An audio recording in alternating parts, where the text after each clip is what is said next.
जब से मैं जर्मनी आया हूँ मैंने घर में कभी रोटी नहीं बनाई। तो आज सोचा ये भी कसम आज तोड़ ही थे। तो इसकी बहुत सारी रीजंस थी रोटी ना बनाने की। एक, गंदम का आटा कहाँ से मिलना है, कौन सा लेना है। दूसरा, आटा गूंदना, पेड़े बनाना, उसके बाद उनको रखना, गोल रोटी बनाना। तो ये बहुत सारे मसले थे क्योंकि कभी मैंने रोटी बनाई नहीं थी। तो आज फाइनली मैंने ये कदम उठा ही दिया। तो 1 किलो आटा लिया टेस्टिंग के लिए, देखते हैं ये आटा कैसे निकलता है। और 1 किलो आटा मुझे मिला 3 यूरोस का, इंडियन आटा। तो उसके बाद तकरीबन 30-35 मिनट मुझे लग गए आटा गूंदने में, क्योंकि समझ नहीं आ रहा था आटा गूंद चुका है या आटा इन प्रोसेस है या खत्म हो गया है। मतलब सो कंफ्यूजिंग। सो फाइनली मुझे फील हुआ कि भाई आटा गूंद चुका है। तभी मैं आटा गूंद ही रहा था तो रात के मेरे पास 10 बजे थे, पाकिस्तान में 4 बजे थे। नहीं, पाकिस्तान में 2 बजे थे। तो अचानक मेरी वालिदा का फोन आया तो मैं बड़ा हैरान हो गया कि वालिदा का इस टाइम फोन आ रहा है। तो अम्मा जान ने सलाम दुआ की, हालचाल पूछा। तो उन्होंने, बेटा आप क्या कर रहे हो? मैंने कहा मैं रोटी बनाने लगा हूँ। तो उन्होंने काफी मोटिवेट किया और अपना 30 बल्कि सारी जिंदगी का जो तजर्बा था रोटी बनाने का वो मुझे 1 मिनट की कॉल के अंदर समझा दिया। और मुझे बेस्ट ऑफ लक का उन्होंने कहा कि मुझे लाजमी पिक्चर्स भेजना।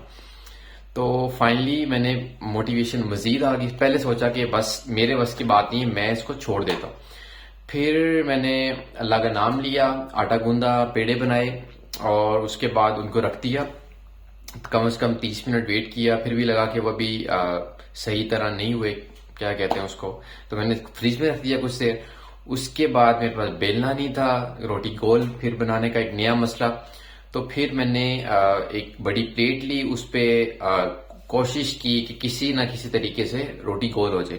पहली रोटी बनाई, मुझे खुद समझ नहीं आया कि वो हुआ क्या मेरे साथ। फिर दूसरी रोटी बनाई, कुछ बेहतर हुई। तीसरी बनाई, वो उससे कदरे बेहतर थी।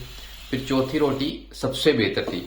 तो इसमें मजे की बात यह है कि मैंने हर पिछली रोटी से एक लेसन सीखा, उस लेसन को नेक्स्ट रोटी के ऊपर अप्लाई किया और आहिस्ता आहिस्ता बेहतरी आती गई। तो अल्हम्दुलिल्लाह जो मेरी चौथी रोटी थी वो बहुत बेहतर थी और खाने के काबिल थी। तो कम से कम 2.5 घंटे तो मैंने रोटी बनाने में लगा दिए। तो कुछ बनाने की हिम्मत नहीं थी तो फौरन से मैंने अचार पकड़ा। अचार और रोटी के साथ 3 रोटियां भाई ने खा ली। पहली रोटी नहीं खा सका मैं क्योंकि वो खाई नहीं जा सकती थी। और एक और मसला ये आ रहा था कि मुझे समझ नहीं आ रहा था कि कहाँ से रोटी कच्ची है और कहाँ से पक्की है। लेकिन बस भाई आपका खा गया। इस पूरे प्रोसेस में मुझे 2 बातें रह रह के याद आ रही थी कि एक, अब्बा जी कहा करते थे कि बेटे गंदम की रोटी खाया करो, तो हम कहते थे नहीं हम ब्रेड खाएंगे, ये खाएंगे। लेकिन यहाँ आके एहसास हुआ गंदम की रोटी वाकई बड़ी फायदेमंद है।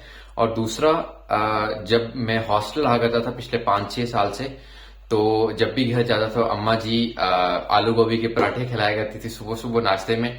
तो आज वो आलू गोभी के पराठे कसम ले लें रह रह के याद आ रहे थे। तो खैर, उम्मीद है कि आने वाले दिनों में मजीद मैं रोटी अच्छी और बेहतर बनाने के काबिल हो सकूंगा।